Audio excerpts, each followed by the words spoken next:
والإسلام ديني ومحمدا رسول الله ويقين. بسم الله الرحمن الرحيم.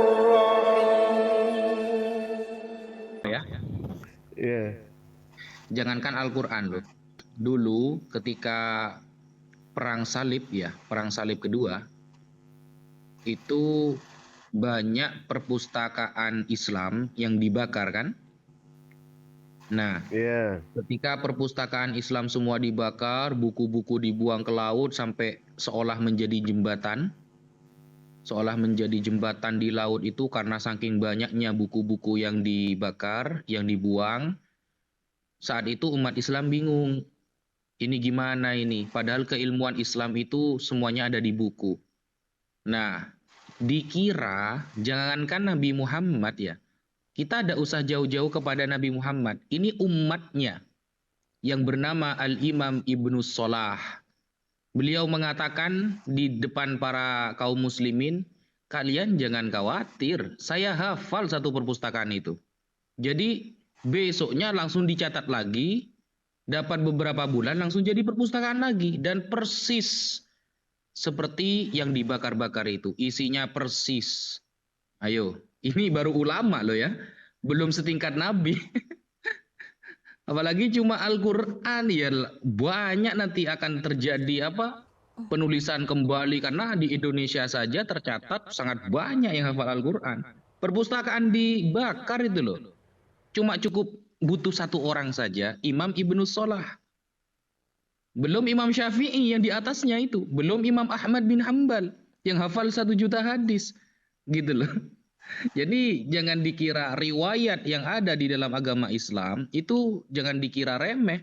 Setiap satu kata disebutkan bahwa itu ajaran Islam, maka orang itu harus bisa mempertanggungjawabkan perkataan itu. Pertama, dia mendapatkan dari siapa? Harus sambung sampai ke Rasulullah.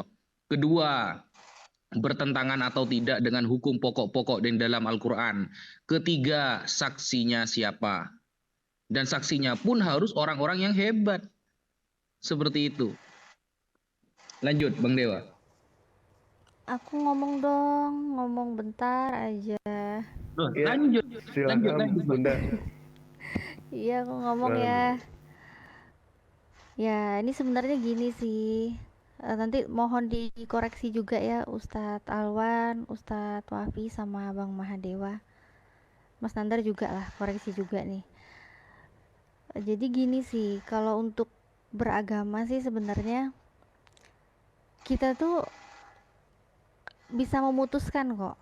Kita harus memilih dulu gitu. Jadi harus ada yang kita jadikan ini lengkap nggak nih, ini bener nggak nih. Nah jadi kalau Islam sendiri ya, ini kan aku sekarang udah di Islam dan aku menemukan semua yang aku cari itu di dalam Islam.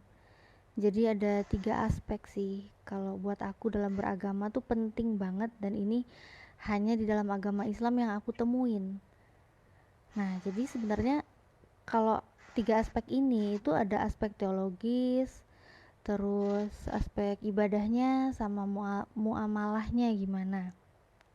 Nah kalau muamalah itu saya rasa semua agama itu sama memiliki aspek muamalah. Jadi sama-sama mengajarkan kebaikan untuk kita, nggak misalnya ya kita untuk hubungan ke sesama manusia kita harus berbuat baik, kita nggak boleh tindakan kriminal kayak gitu-gitu lah ya, melarang hal-hal yang buruk gitu ya.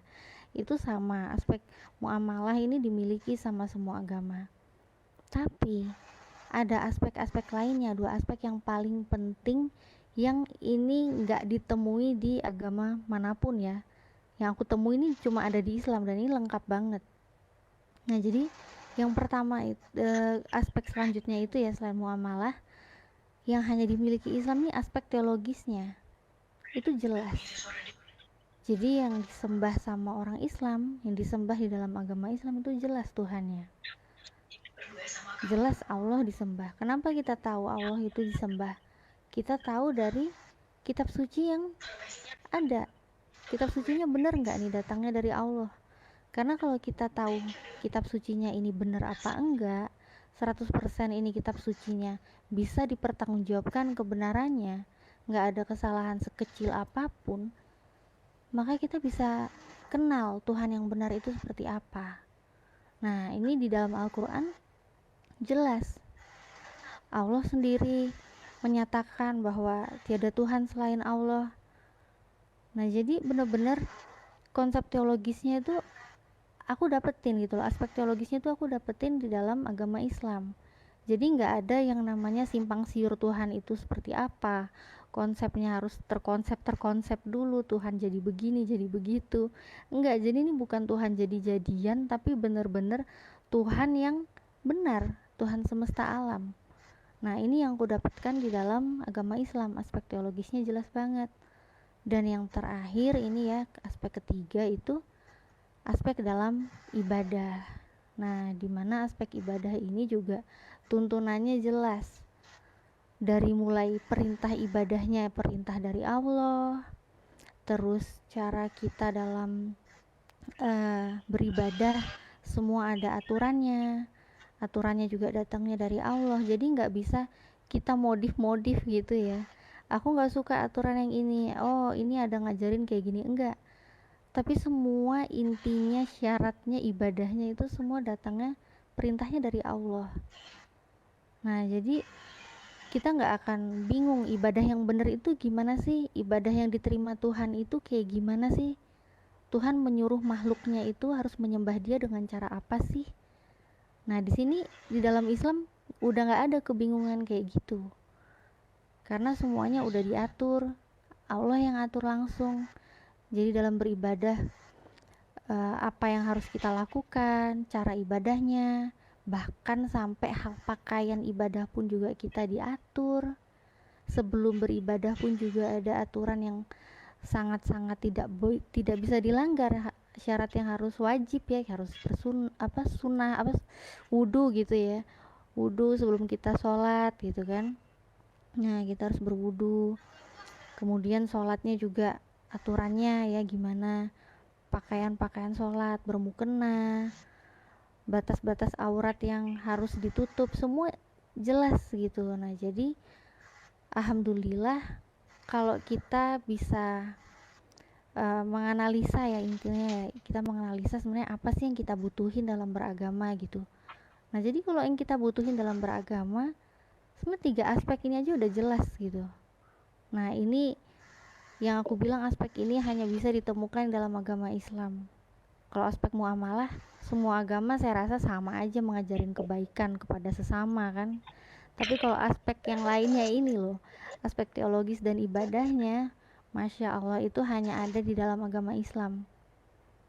Jadi alhamdulillah, alhamdulillah kita yang udah di dalam iman Islam, dan juga buat teman-teman yang sudah merasa terpanggil ya untuk masuk bersyahadat, menjalani kehidupan sebagai muslim.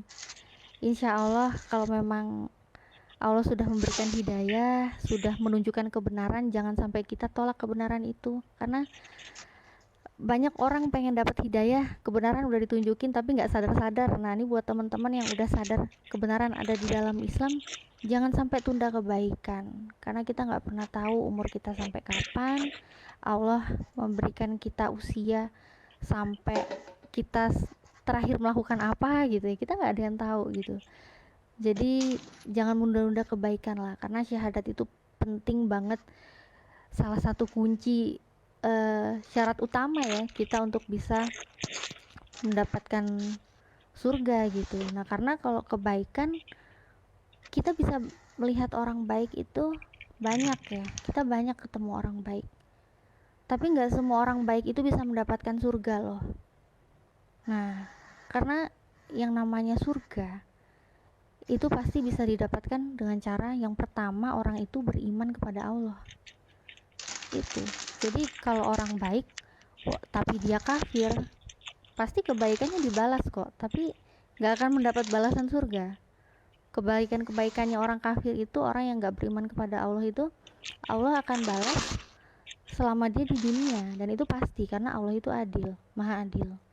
Nah, tapi baiknya orang yang beriman pasti dapat surga. Nah, dan itu surganya ya dapatnya ridho dari Allah gitu. Gitu. Jadi Iya, intinya Mbak. jangan menunda kebaikan sih kalau memang sudah yakin kebenaran itu ada di dalam agama Islam. Jangan nunda-nunda gitu. Itu aja yang aku sampaikan. Makasih Ya, saya banyak ya. nambahkan sedikit aja yang masalah hidayah itu betul kata Mbak Natali itu bahwa hidayah itu mahal sekali ya. Sampai Rasulullah sendiri tidak bisa menolong atau meminta kepada Allah soal hidayah itu bahkan kepada orang yang dicintainya. Sampai-sampai ditegur oleh Allah Subhanahu wa taala, innaka la tahdi man ahbabta. Engkau tak bisa memberikan hidayah itu kepada siapa yang engkau cintai. Jadi ini memang panggilan ya. Kalau misal ada yang sudah melihat kebenaran Islam, sudah dijamah, dipilih dan dipilah, kata Ustadz Intan Bandar, maka ya disambutlah ya. Artinya itu berarti bahwa dia dianugerahkan sesuatu yang apalagi ya, bukankah Yesus itu bermohon tawakal di Taman Getsemani itu kan dia meminta kalau boleh cawannya itu lepas, tapi terserah kehendakmu ya. Kemudian meminta para sahabat-sahabatnya minimal berjaga-jaga untuk dia. Terus dia bersujud, berdoa, bermalam-malam. Itu kan menunjukkan kepasrahan sebagai seorang hamba. Dan itulah sebenarnya ajaran Islam, ajaran para nabi. Mereka semua sujud, menyembah kepada Allah, Tuhan yang benar, satu-satunya Tuhan yang benar, satu-satunya yang baik. Ya. Iya, Bang. Ya. Terima kasih, Pak. Kedua Api mau nambahin atau Bang Pelisa? Bang Pelisa, ada yang masih kurang dipahami dengan penjelasan para asatid dan Bang Natali? Bang Ewa? Saya paham, Bang. Saya akan beranikan lagi Sudah. untuk belajar dan membaca Gimana Bang? Al-Quran. Suaranya kecil Bang. Saya nggak denger loh. Iya, Bang, saya paham yang dijelaskan tadi. Saya akan beranikan untuk membaca lagi Al-Quran dan Saya nggak denger nih. Di sini suaranya bagus. Bang Nandar yang ini. Bagus, Bang Nandar. Jaringannya Bang Nandar kayaknya, yang Bang ini. Nandar. Iya. Iya. Ya silakan. Bang Pelisia. Bang Pelisia sudah baca ini belum? Sudah baca buku Michael J. Hart? Itu semua orang sudah pada tahu buku itu. Yang menulis iya. The 100 Influential Human Being in History. Itu. Itu bagus itu bukunya. Walaupun Dewa belum baca, pasti bagus lah pokoknya. Iya, Bang. Iya. Iya. Jadi gimana, Bang Pelisia? Sudah yakin? Apa masih ragu? Apa masih mau mencari yang namanya ajaran selain Islam lagi? Kalau misalkan di dalam kekristenan sudah tidak percaya, berarti harus mencari di luar kekristenan. Di sini ada Islam, di Indonesia itu ada Islam, ada Hindu, ada Buddha, ada Konghucu, silakan. Islam tidak ada sama sekali pemaksaan. Tetapi yang perlu Bang Pelisia di sini tahu, meninggalkan kekristenan bukan berarti meninggalkan Yesus. Tidak. Justru makin cinta sama Yesus. Sama halnya seperti Dewa cinta sama Mbak Hadijah ini, Natali. Begitu? Iya, Bang. Baik, Bang. Ya, Mas Felicia gimana nih, Mas Felicia? Tadi aku dengar katanya mau belajar Al-Quran dulu atau mau gimana nih? Iya. Ya tadi udah dijelaskan kan tentang Nabi Muhammad. Ya, percaya aja. Tapi kalau kebenaran agama Islam udah percaya? Ya nanti sambil, Mbak, ya. Gitu. Ya intinya kalau udah percaya kebenaran ada di dalam agama Islam, jangan sampai nunda kebaikan ya, jangan sampai nunda syahadat. Ya, Bang Felicia. Nggak akan nunda kok bang. Ya nunda. Kalau misalnya besok nunda. Takutnya Makanya nanti ini, pas begitu minum teh manis mati gitu. nah Belum gitu. sadat. Makanya nih, aku tanyain dulu tadi, udah yakin nggak kebenaran ada di dalam Islam? Soalnya kalau udah yakin, belajar Al-Qur'annya nanti setelah syahadat aja, karena yang paling penting itu syahadatnya dulu. Kalau udah yakin sih, kita sih nggak maksa gitu. Iya, yakin mbak. Udah Alhamdulillah yakin kalau ya? yakin, ya kan? Mm. Allah sudah memberikan hidayah kepada siapapun juga. Tinggal orang itu mau menerima atau tidak. Nah, Hidayah bisa diartikan sebagai hadiah, Mas. Apakah Mas mau menerima hadiah itu atau mau mencampakkan hadiah itu? Itu. Kalau Mas menerima hadiah itu, Mas adalah orang yang pokoknya itulah pokoknya nggak bisa ngomong nih Pak. Iya bang, iya. Iya baik baik baik.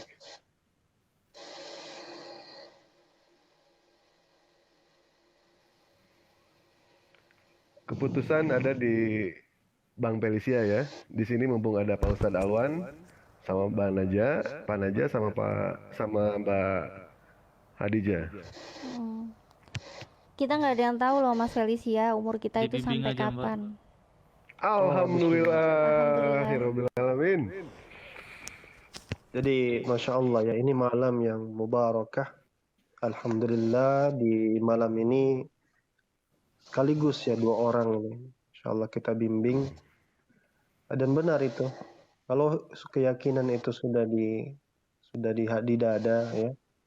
Dan Allah Allah tahu apa yang di dada kita itu. Maka disegerakan saja. Kebaikan itu untuk disegerakan, bukan untuk ditunda-tunda. Kalau mau belajar lagi, nah itu insya Allah setelah bersyahadat bisa belajar dan waktunya lebih banyak lagi. Barakallahu Iya fiik bang. Ustaz Wafi. Ana sudah tadi sekarang giliran antum Tat. Faddalu. Faddal. Ustadz, dalam hal ini antum lebih afdol Ustadz. Jadi Salah. Intern gantian. jangan Ustadz, jangan saya Ustadz. Jangan Ustadz. Jadi jenengan biar nanti kayak tadi Ustadz. Setelah itu saya pemantapan saja gitu Ustadz. Lanjut Ustadz. Bismillah, nama bisa tahu nama aslinya Pak Felicia biar Fikus kita Andalas. siapa? Fikus Andalas. Agak kecil suaranya, saya kurang dengar baik. Fikus pak. Tikus. Fikus ya. Iya, Felicia anak saya itu. Oh, Kenapa? Felicia. Kok tikus? Kenapa nggak curut Mas? Curut aja tuh. Bang Dewa. Fikus bang. Fikus ya, fikus. Fikus ya. Suaranya kecil jadi. Tadi benar ya, Fikus namanya ya? Oh, Fanta, F, Fikus. Iya betul. Fanta. Baik, saya tanyakan lagi ini karena di dalam Islam kan la ikraha fiddin ya. Tak ada paksaan dalam agama. Semua harus didasari karena nawaitu yang ikhlas dari dalam diri, dari dalam dada. Jadi masuk Islam itu betul-betul pure keinginan sendiri ya. Saya tanyakan ke Bang Fikus ini, apakah keinginan masuk Islam ini apakah ada paksaan atau ada niat-niat yang lain selain daripada menerima kebenaran? Tidak ada paksaan. Tidak ada ya, baik. Jadi murni semata-mata karena yakin bahwa Allah itu adalah pencipta dan Muhammad itu adalah Rasulnya. Iya. Iya, baik. Nabi Muhammad. Dan Isa ibnu Maryam itu hanyalah Rasulullah Sallallahu Alaihi Wasallam, kan gitu ya? Iya. Baik, dengan mengucapkan Bismillah, insya Allah kita akan memulai kembali ini syahadat yang kedua, ya. Pertama saya bersyukur pada Allah Subhanahu Wa Taala, ya, memberikan kami saudara-saudara Muslim yang baru pada kesempatan kali ini. Izinkan Abang Fikus ikuti saya tuntun syahadatnya. Asyhadu Asyhadu